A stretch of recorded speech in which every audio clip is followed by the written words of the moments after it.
Decentral Gamer podcast. I'm your host, Ben, and today we are with the one, the only, Mr. JTV. What's going on, my man? Thank you so much. Really appreciate you having me on here. What's going on? A lot lately. It's been a huge grind in Decentraland. I love what you guys are doing with Decentral Games, and I just really enjoy the space.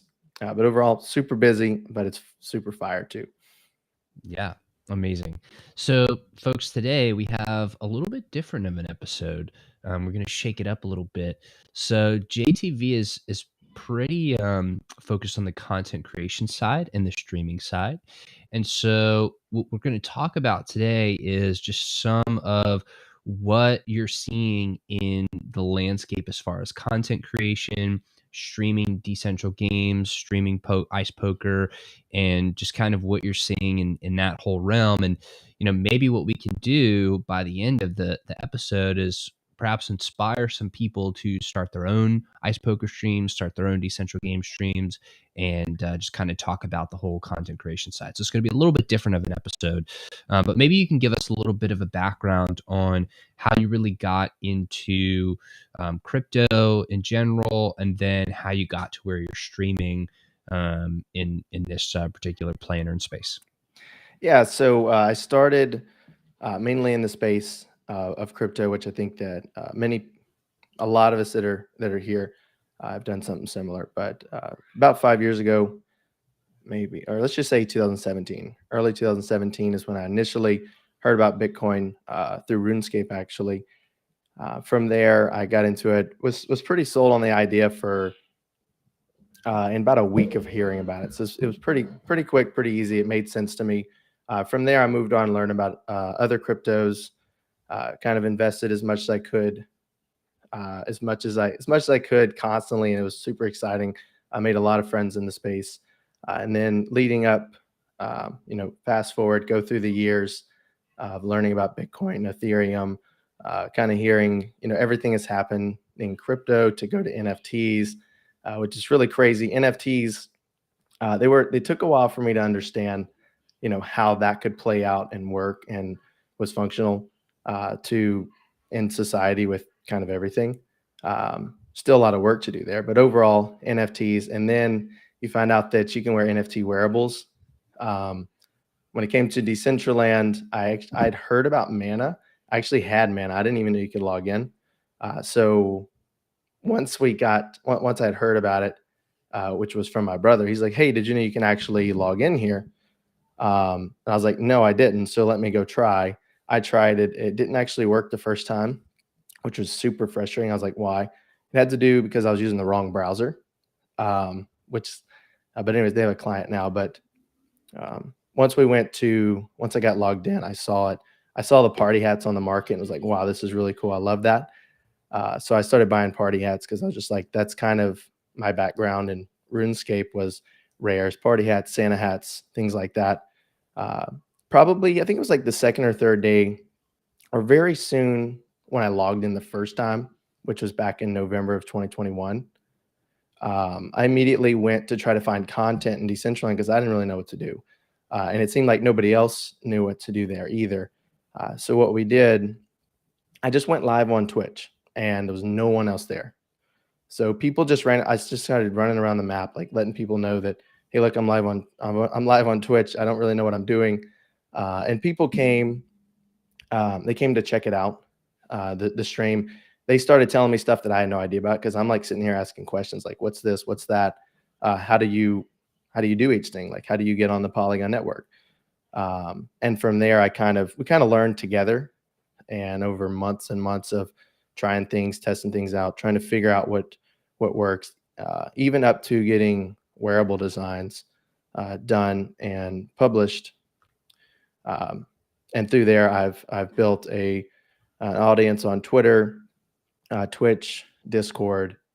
And from there, we were mainly focused on Decentraland and anything inside of it. And there's nothing particular. It's just like, hey, what can help build Decentraland?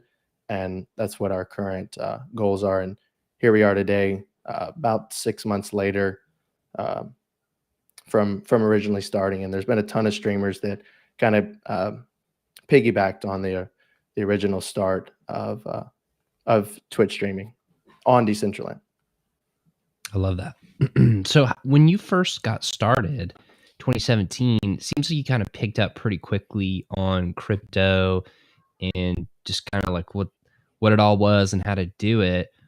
And I find that that's pretty common amongst gamers. I myself am a total gamer, total nerd. Nerds Right. unite. Let's go. So, why do you think that is? Like, what do you think about gaming just makes it so much easier to understand crypto and NFTs and wearables and all this whole craziness? Yeah, so that's a really good question, and I have noticed the same thing. It's very difficult for a lot of people to understand it. But what I think changed the whole thing is because of the background in RuneScape. There's a player-run economy. We had been using digital currency, since we were kids, and when those transactions are immediate, like they're done. The other person has the money, you have your item, it's done like that. And when you get older, or when I got older, I feel like many people had the same thing happen with them, is they try to make a bank transfer and it's like days until you get it.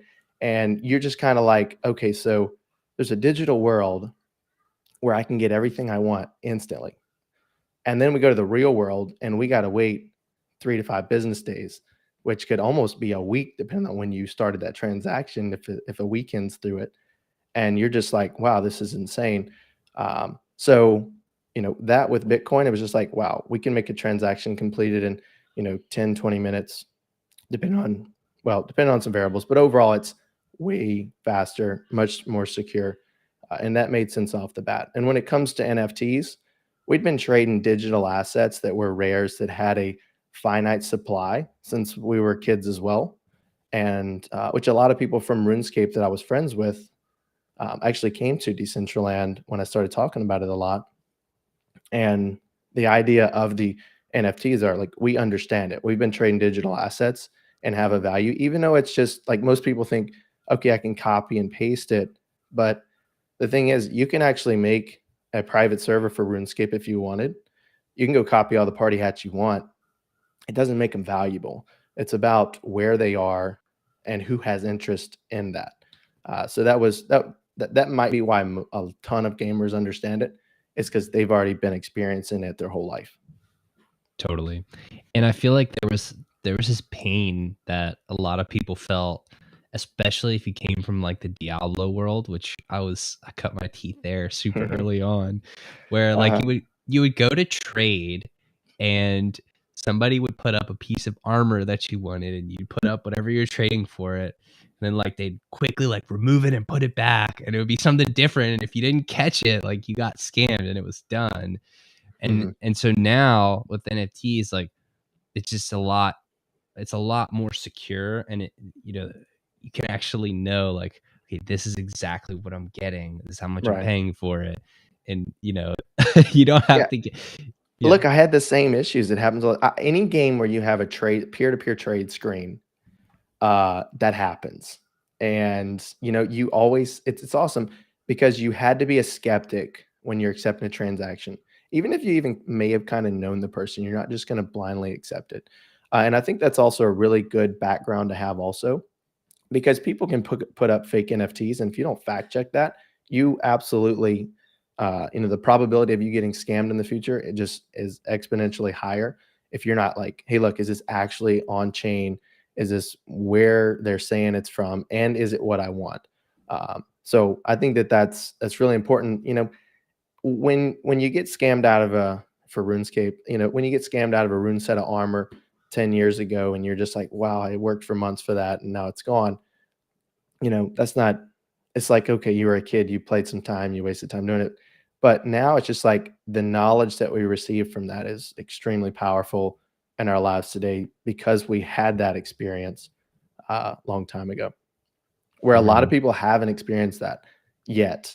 And that's also I mean, it's unfortunate, but it kind of comes along with being able to trade peer to peer, is illicit, or things that it's just going to happen. You have those people out there. It's unfortunate though. Yeah, we get exposed to all parts of humanity, Right. the good and the bad. Everybody. Exactly. So I want to kind of shift gears a little bit. What really got you interested in the streaming side of gaming and crypto? Ooh, I like that one. So I've honestly actually always wanted to stream. My brother streamed a long time ago, Fortnite days when like everybody and their mother started streaming.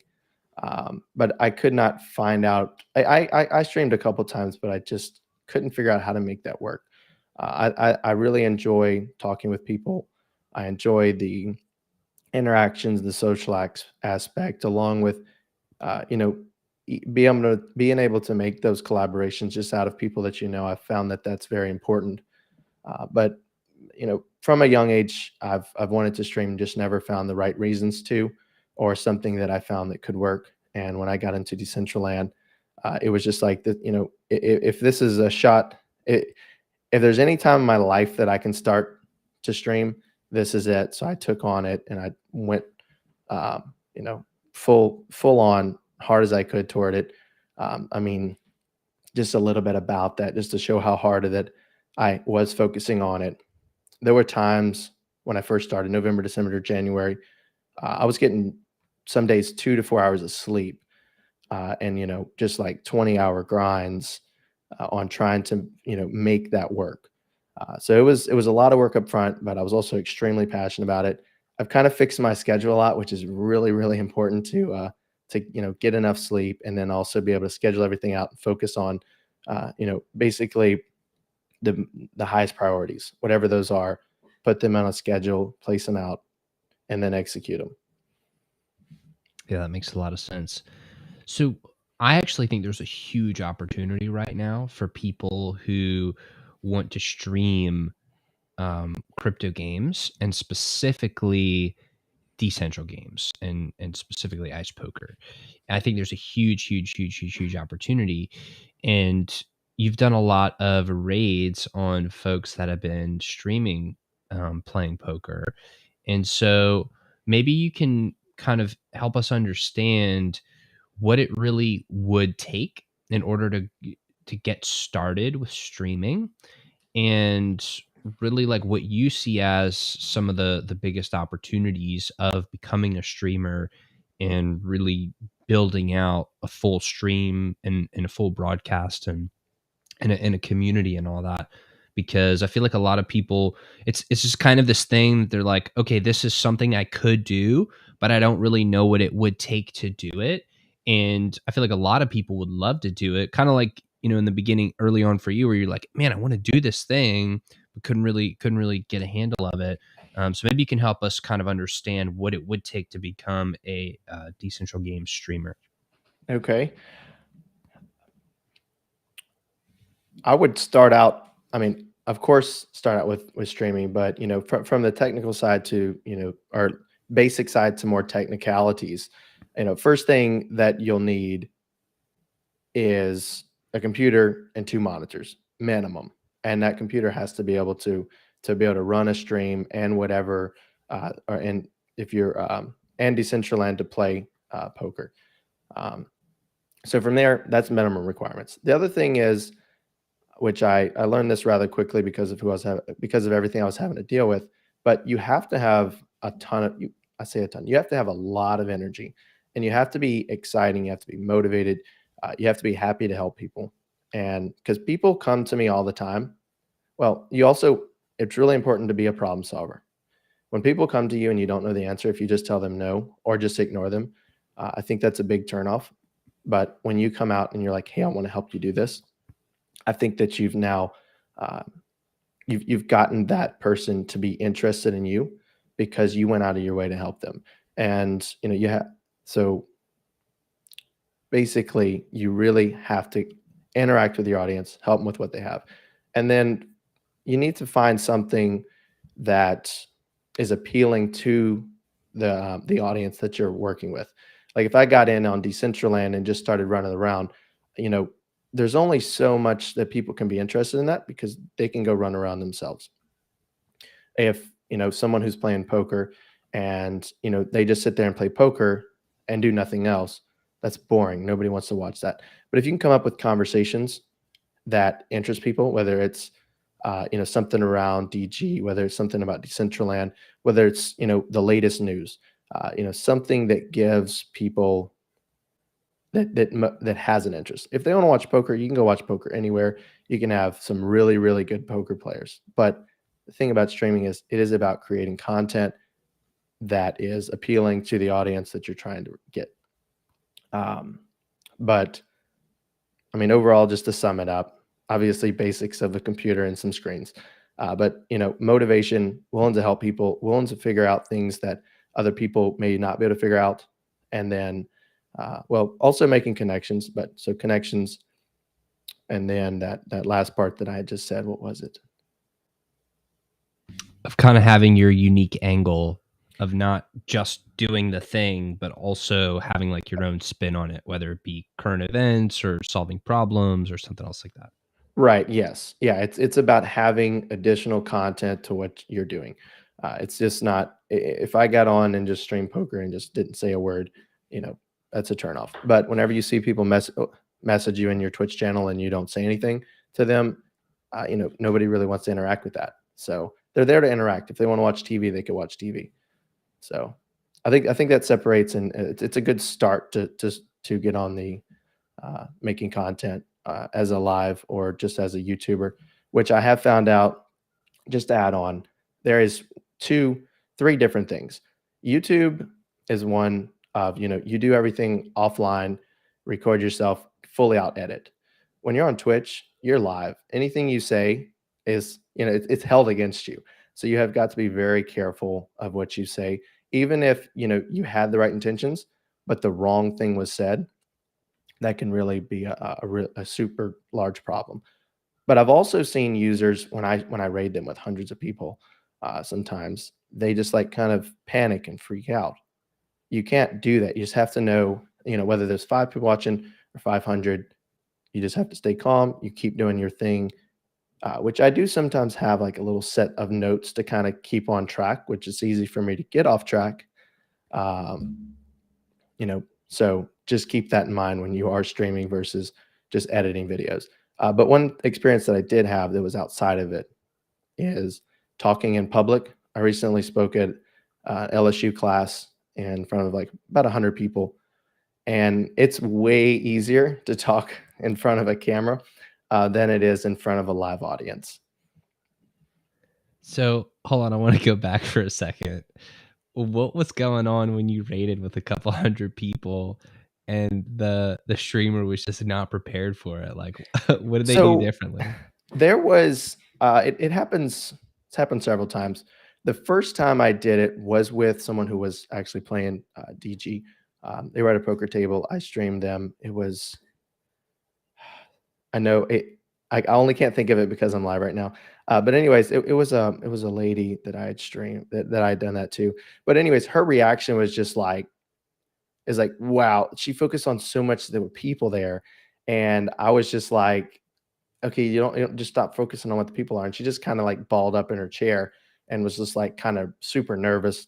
I'd have to go back and look at it, but it had to be sometime in November. It was really funny. I should go get the clip and put it on YouTube, but it was a perfect reaction. But then you have people that kind of they come on, they see it, and they try to keep their cool, and then you just start to see it in their reactions. Like, they're stumbling over what they're saying. They were on track of something before they got rated. Cause I normally kind of watch them for, see what they're doing first. And, they're fine. There's no problem. Their flow's okay. And then bam, it's there. And they're just like, it's just a facial reaction of like, you can tell their brain is haywired because of their facial expressions. And it's pretty fun to do that. So, and that's why that's one of the reasons I raid people is just, I always try to raid the new guy. It's awesome. That's hilarious.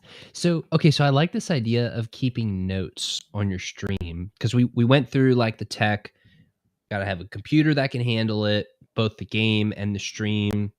I would also add you need sufficient internet And download speed is typically not your issue. It's upload speed that you need to have sufficient of. Right. Then you need to have your monitors and your whole setup. So the tech stuff, we got that. Then you need to have, pick out your game. We're talking about Decentral Games here. And then on top of the actual game, you need to have like something that's uniquely you, whether it be you're keeping up with current events, or you're doing some sort of like collab with other people, or you're just super funny, or you're an amazing poker player. Maybe you can talk about like why you're doing certain things. And so then above and beyond these things here, I think it's super important to talk about like how to really get started with it, because you don't just like click go live and then a billion people show up Mhm. unless you get rated by you, which is awesome. I wish it But was like, that easy. yeah, but like, how do you kind of get that momentum early on to start building your tribe, building your people? Well, for mine, from a personal experience, what I did is what I knew how to do. I knew how to cross chain with crypto. I knew how to use exchanges. I knew how to send cryptos. I knew, which chain was on which one, which it's a lot of things that, you know, might seem basic to many people, but it's very complicated to a lot of others. And then people aren't really comfortable sending crypto to a wallet. I know that at first I wasn't when I sent my first Bitcoin transaction. I just didn't think it was going to get to the other side. So I always do test transactions. But overall, what I did is I would literally log in to KuCoin and Gate and do go get on the Polygon, use them as a bridge to get on the Polygon network. And a lot of people I noticed were using smart contracts on the ETH network to get on Polygon, and I was just like, they're paying $100 for a smart contract when they could have done it for a one Matic transfer minus an exchange fee, which is it's a lot lower. So what I did is I would show individuals, like I said, what I knew was, hey, look, here's how you cross chain. These are exchanges you can use. Try this. Here's some things you can do in Decentraland.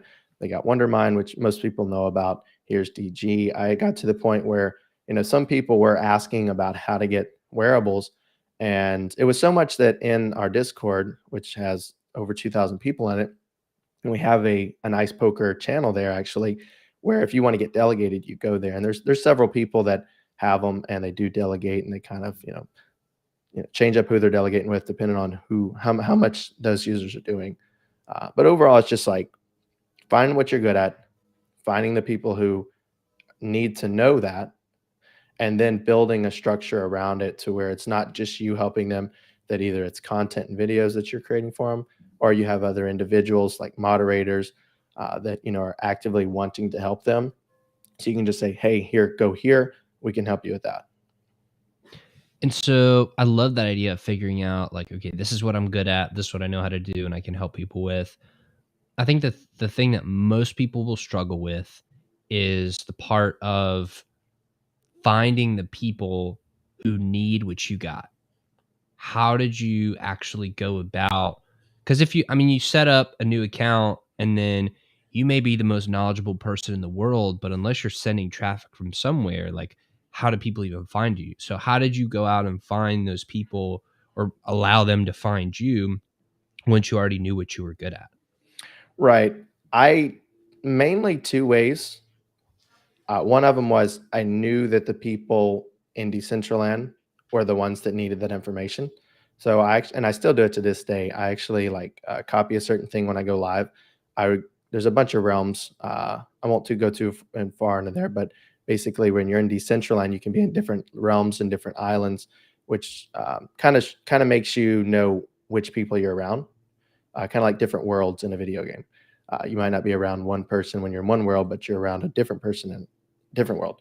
So I'd go around, I'd change realms. I just do a copy paste of, hey, I'm live. This is what I'm talking about. And then what that does is it says to the person who sees it, am I interested in that? Oh, okay, I'm interested in it. Let me go look at it. And the people who see it and they're like, maybe they already know how to do it. They're just like, okay, I don't really care. Or some people like just have no idea what you're talking about. They might be borderline of, okay, I'll just check it out to see. So first off, it was knowing which audience was interested in what you had to do, and it was by giving them information that they can go based off of. in a place that I know that everybody's there is revolved around crypto and NFTs. So that already narrows it down. Where if you went into another video game and you started talking about NFTs and crypto, you would more have a huge percentage of people that would just be like, that guy's a scammer. Where when you're in Decentraland, people are kind of already know what you're talking about. So they're not like, that guy's trying to scam people, which unfortunately, that's the first thing that comes to mind for a lot of people. But I think that's going to grow over time. So the audience through there and then through giveaways on Twitter. Basically, I will collect a bunch of addresses through a tweet and I have a bot that'll send them a certain NFT. So I have people from Twitter that kind of get to collect free NFTs and that kind of motivates them. Maybe not motivates them, but gives them a reason to go check out Decentraland. I post videos with those tweets because they get a massive amount of interest of, tons of like 10,000, I don't know, thousands or 10,000s of impressions. So no, a lot of people come across, and I'll post a video in there that's like, "Hey, here's how you log into Decentraland. Here's a giveaway for a Decentraland item. Did you know you can log in?" Things like that. So it gathers interest from Twitter that they weren't actually in the game, and it kind of onboards them into it. And then through Discord, people that are mainly those people that are in Decentraland are coming to Discord, but overall they're sharing it with other friends that are coming in. Um, and then you have just to kind of filter out of people that are just like surfing through Twitch and um, they come across my stream because it has hundreds of views and it's a little bit further toward the top compared to others. That's awesome. So you're literally virtual boots on the ground, shouting it out and going and doing some promo. But that's Yes. actually brilliant because you're finding the people who are interested in exactly what you're talking about Right. because they're literally in the world with you. And so now you can help them solve niche problems that, well, where else are they going to find those answers? I mean, they might have to dig through like certain forums or whatever, but like you Yeah. have a real time solution and then they can ask you questions in real time about the thing you're talking about. And Right. then doing the giveaways too of onboarding new people on Twitter. I mean, we all know crypto Twitter is the spot. So, Yes, it is. It's the main platform for it. oh yeah, that's amazing.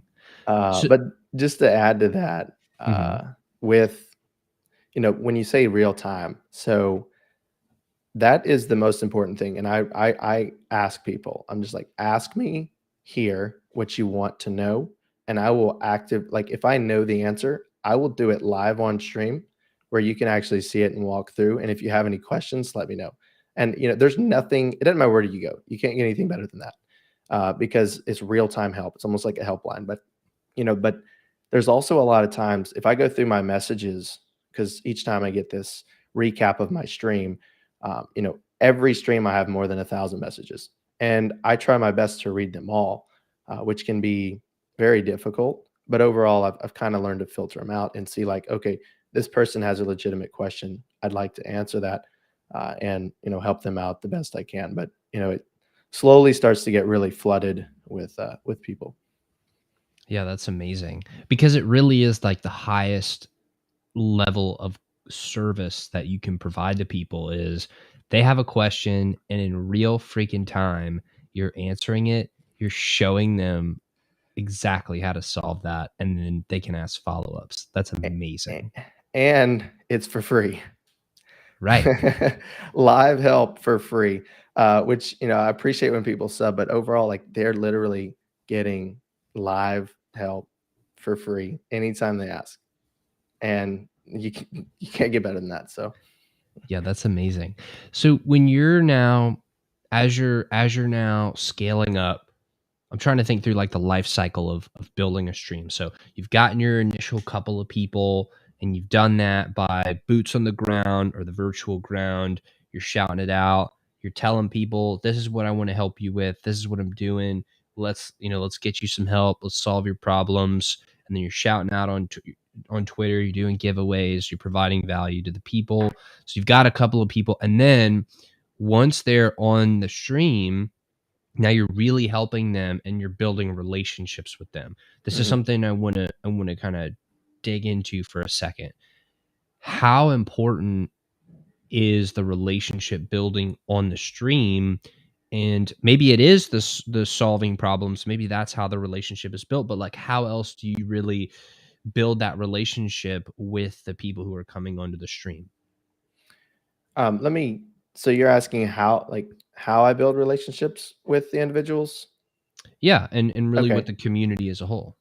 Oh yeah. I mean, basically being personal. I think that's personal, transparent. Um, you know, being honest. When they have a question, answer it the best you can, or tell them you don't know. Don't sit there and try to BS them. And when they come to you, whether it's on stream or off stream, you be nice. You don't rage at them. Even, some people say things that come across as rude. And if you allow that to happen, and you respond in a negative way, it's not just you and that person. There's a lot of negative things that could happen because everybody just saw your response. So one thing is kind of keeping a peaceful time with that, and then thanking my mods a whole lot. Moderators are one of the biggest things you need in a stream, because people come in, they say things they shouldn't have said, and moderators immediately get rid of it, and now it's not there anymore. So shout out to all the mods in Twitch, because without them, it could be really a huge cluster of you know some rough comments that never should have been there anyway.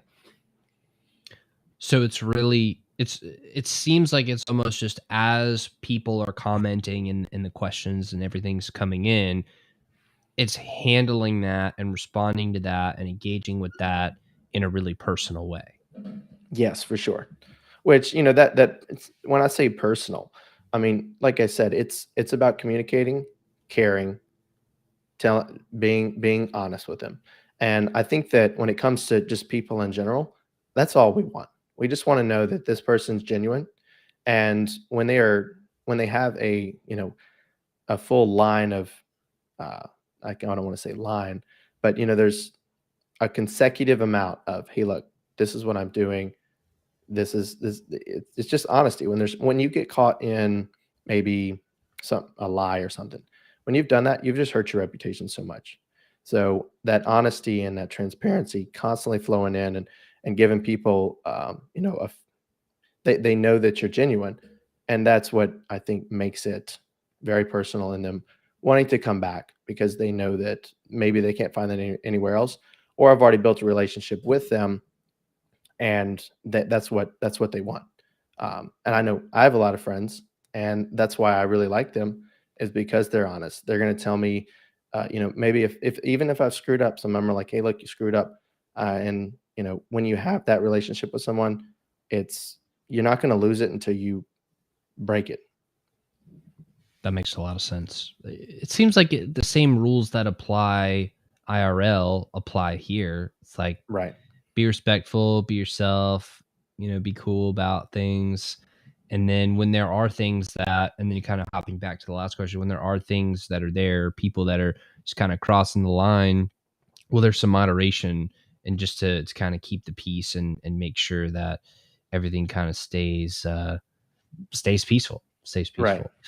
Yeah. Yeah, makes a lot of sense. So, okay, so now we've gotten again, I'm trying to go through this timeline of building the stream. So we now have like our core group of people, and at what point, and maybe it's from the very beginning, but like at what point do you then see the folks that are there start to bring in their friends to the stream and to help promote the stream, and what does it really take to serve them enough or to build that relationship enough for them to want to do that? Like, what does it take to get them to the point where they want to share?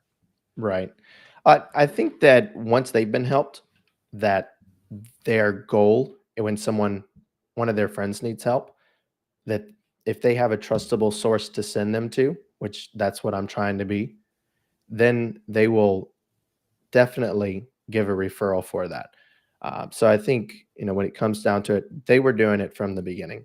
I mean, there's some people that do exactly, because I'll also ask it in the stream. Basically, every time I start, I ask, I ask a couple of people, like, will you go out in Decentral and just share that, hey, I'm live? Because if no one tells them, they're not going to know that. They're not going to know I'm live. Nobody knows who I am if no one goes and nobody's going to know who anybody is if no one goes and shares it. So when it comes to that, I think it started from the beginning because there was value. If someone needed to know I get on the Polygon network, they were already sent them to the stream. So once you create a value, and then that value, the person you've given that value to, can when they see that their friend needs it, they already know where to send them. So their thing is, hey, look, go here, try this. It's just like kind of with anything, maybe use a different exchange, whether it's KuCoin, Coinbase, Binance. When you're using those, especially in crypto, is they want to make sure that they're not going to put their money somewhere or link their bank account to something that they have to worry about. So that's immediate referral of, yeah, hey, look, I've used KuCoin. I like it. For example, there's no KYC. So if you're interested in that for, your own privacy reasons, that's an option for you. So I think it's just being shared, create value for one person, that person then relates it to their friends when those friends have that need. That's brilliant. That's brilliant. Because you're providing so much value and you're really helping them out in their time of need. So they're like, wow, whenever one of my friends needs help, well, I know the guy. I know Right. that they gotta go get some real-time free live Twitch service from JTV. He's the man. Exactly. That's right. Simplest way to do it, I would say. Yeah, I love that. So as you then grow and you have people sharing, your audience is building, what are some of the middle tier things to kind of upgrade? Like, are you upgrading your setup? Are you upgrading the um like what do you do differently once you hit a couple hundred people regularly attending your stream? What are you doing differently there than what you did or super early on? Right now, I haven't upgraded my computers or anything like that. I did buy a better mic because, well, for reasons of background noise, it'll dilute everything. It's awesome. But I bought the computer I got. I was in one of those circumstances, like I really would like to have the computer because I honestly didn't know what I was going to even really do with it. But I bought a really powerful computer before all the GPUs and COVID and things. So it was a really good deal on a computer that I couldn't pass up at the time. So I ended up buying that, and then I got the monitors before all this happened. So except for the lights and the mic, I already had everything. So from there, I already had it. I haven't upgraded anything else. But as far as how to go further on streams, which I've kind of hit a roadblock. I think that I'm between 150 to 200 viewers, which I had a much higher average than that at one point.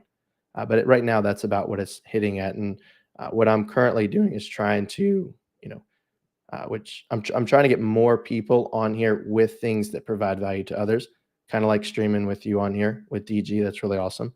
I've had DCL or Decentral mods, and one of their social media guys come on and be on stream. One of their curators was on yesterday. So it's just continuing to get past those barriers and grow grow the information and that broaden the amount of information that's going to be more interesting to more people. Like maybe not everybody's worried about getting money on the Polygon network. Maybe they would rather just know how items get published in there. Maybe they want to know about poker. Maybe they want to know about how to play Wondermine. It's just like once you get a variety of information and constantly put that out there, I think that's how it continues to grow. Yeah, that makes a lot of sense. Have you done or considered doing more? I know you talked about a couple of collabs, including the one we're doing right now. But have you considered doing more collabs or really branching out there and just building more partnerships with other content creators? With content creator, yes. I mean, my goal, which I'm actively doing it with raids, is just like, hey, here's a new streamer, check them out. And I raid, people that I already know, which I generally just let my chat decide. Sometimes I put a vote up and like, who do we raid next? So I think that that's really supportive rather than just logging out and just leave your audience just sitting there like, okay, he's gone, nothing else to do now. You give them something exciting to do, which is really exciting to raid and there's Twitch points where people can claim NFTs once they collect enough points. So when each time we raid those, they get like 250 or 350 extra points. So that's also a bonus value there. But yeah, I do like interacting with other streamers, and I've had some on here as well over the past few months. But just continuing to add people in here. Yes, more and more. The more and more collaborations, the better, for sure. Yeah, that makes a ton of sense. And then what are you doing as far as repurposing the content from Twitch? Are you like taking clips and putting that on YouTube or putting the entire stream on YouTube? And then have you thought about like branching out to LinkedIn or Facebook or blah, blah, blah? Like, how are you thinking about that? That's that's the thing. It's funny you asked that, because that's one of the obstacles right now, and it's very you would think like, okay, maybe you not, but a lot of people are like, why don't you just jump on another social and do it? There's a lot of structure to go down to be able to get to that point. But when it comes to YouTube right now, every single one of my streams I have, it's actually like, this is live on YouTube as well. It saves there so people can go rewatch it if they want. I have Twitch highlights. I just go copy them. Sometimes I post them on Twitter. But overall, if they want to see anything related to that content, they just go to Twitch. They can see highlights, they can see videos, anything that I've been doing. And I've been making TikTok videos. I would like to branch off to every social, but honestly, social media can be really draining. So it's just like one step at a time, keep adding socials until I can learn to manage. I have to learn how to manage each social before I do there. And there's also a complete different audience. If you're on Facebook, which I hate to say this, honestly, I personally hate Facebook. Every group that I've ever been in, I got kicked out of. I don't know how to keep their rules. It's just like, I thought we were talking about something and maybe I said something and there's like, okay, this guy's got to go. So overall, I don't like the environment in Facebook, although maybe one day I'll make a group there. But overall, I would like to continue to add more socials. I am actively trying to do that and grow an audience on each one. I love that. And then just to kind of start rounding this out, I think we've had a lot of great information, and I'm really grateful for your time. And yeah, I just want to kind of start understanding more of like the long-term goal. Like, what do you really want to do? If you could wave a magic wand and like you're there, like what does that look like for JTV and for streaming long term? Okay. If I could just, wave a magic wand, boom, we're here. This is what I like to look like. I would like to see, personally, I'd like to see Decentraland succeed. I like that I like how they have there. I would also like to see there being, probably divided into about, I don't know, 4 different places. Like, just take it doesn't have to be a corner of each map. But over time, I'd like to see, a side of it that's specifically business related content, whether it's meetings, whether it's anything to do with business. And then I'd like another side to be events. If you want to have a concert and you're Snoop Dogg, you come in there. This is where they're going to be. This side of the map. If you want to go see events, you go through there. You use your character. You walk through there. And anything that's going on, maybe you could buy a ticket at the front. Maybe you had to have a certain NFT to get into the event. That would be there. Then you have all your gaming side. If you want to play DG, if you want to play Wondermine, if you want to play any game someone else has built, I'd like to see that in another location where that when you go there, there's going to be games that you can play, and whether it's play to earn, whether it's fun, those are there. And then, which I think is that 3 or 4. I think that's all of them. Business, entertainment. Yeah. Okay. Yeah. Business, entertainment, events, or entertainment is events, games.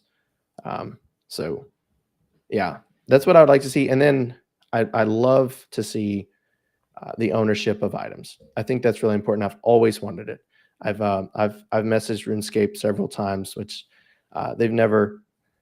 I don't think they've ever responded, or if they have, it was just like, we're never going to do that. I wanted the party hats and the rare items to become NFTs because I wanted them to outlive the game.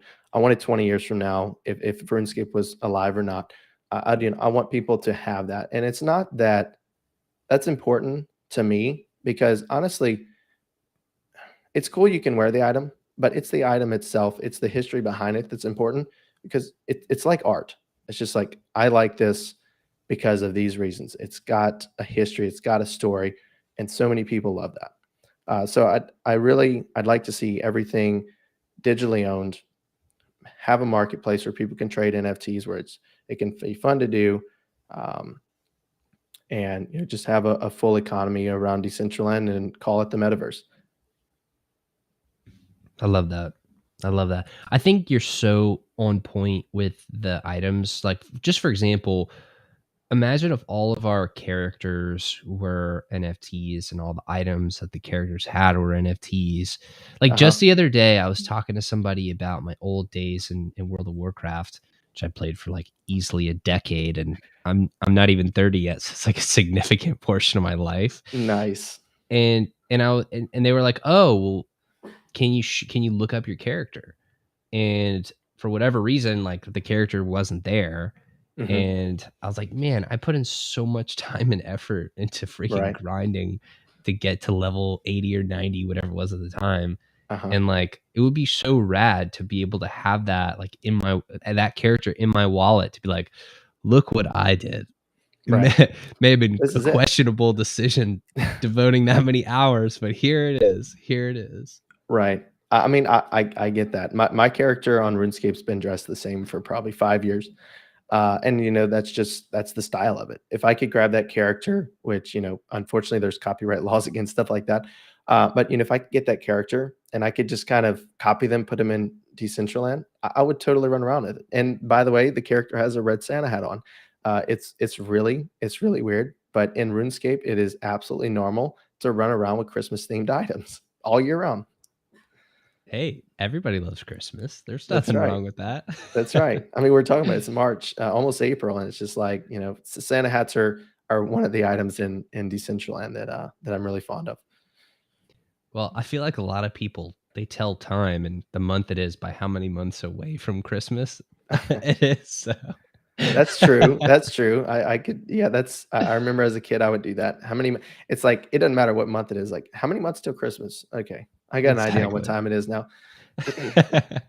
Yeah, this time is a little hotter, this is a little colder, but Exactly. Wow. but, yeah, man, hey, I appreciate you, coming on the show today, and, for everybody watching and listening, I think what this is a really interesting episode because what you're really getting is a sneak peek behind the scenes of, like, what it really takes to become a streamer and to build a stream and to have somebody here in real time, giving us a step-by-step playbook and instructions here is unbelievably valuable. And we're all in this together. The ability for us as a community to grow really depends on us as a community to push it forward and to grow and Hmm. to make things grow. So creating content is one of the best ways to do that because we can reach so many new people, reach a bigger audience, and just help each other out. And that's one of the best parts of Decentral Games is everybody's friendly. We all want to see each other succeed and everybody gets to win. So if you're thinking about maybe wanting to start a stream or um, being a content creator or getting into it, let this be the sign that it's time. Now's the time. Go for it. And if you ever need help, I'm sure you can hop on over to JTV and A ask lot. some questions. That's right. I mean, the thing is I answer every single message I have. It can be really exhausting, but I try to stay positive when it comes to it. I've probably had 100 messages today that I've responded to most of them. But everybody that messages me, I do, and I'd be more than happy to help people stream. I think it gets the content out there for Decentraland, and even if DG, you're playing that, just message me. I can help you set it up. I can show you how to use OBS. I have no problem doing that. Would love to see more users streaming in Decentraland. I don't see that it's a competition to me, it's like, let's create content. That's all we're doing. We want people to enjoy this just like we're enjoying it, build content and go from there. That's right. You have the right. I think you have the right attitude for sure. But yeah, JTV, thank you so much for coming on the show today. for giving us the how to become a DG streamer 101 step by step. This has been awesome. Thank you so much, everybody who's watching and listening. Y'all are the best. I love y'all. I want to give a shout out real quick to the folks that are live here. Real Shiz, the Prophet Guru, and then do you want to give a shout out to some of your folks? I know they're tuning in on Twitch and probably YouTube as well. Maybe we can give them a shout out Oh as well. man, I don't want to hurt anybody's feelings. There's so many of them in here. But I mean, shout out to Fiddy. Fiddy's one of my mods. Best Thatcher's one of my mods. Wither and Dawn. They've been here the whole time. Shake and Bake. By the way, Shake and Bake is a DG. He's always playing. It's really awesome. If you want to go see anybody that's at the poker tables, he's always there. You will definitely you'll definitely see him there at any time. I love that. Shake and Bake. That's what his name is, Shake and Bake. He would probably, if there's any kind of referral for a stream, he'd make a really good one because he's got a really nice sense of humor and he's awesome. I can tell he's my kind of person from the name Shake and Bake. It's one of the best movies out there. Exactly. Anyways, JTV, thank you, man. Appreciate you and everybody watching and listening. Thank y'all, and I will see you on the next episode of Decentral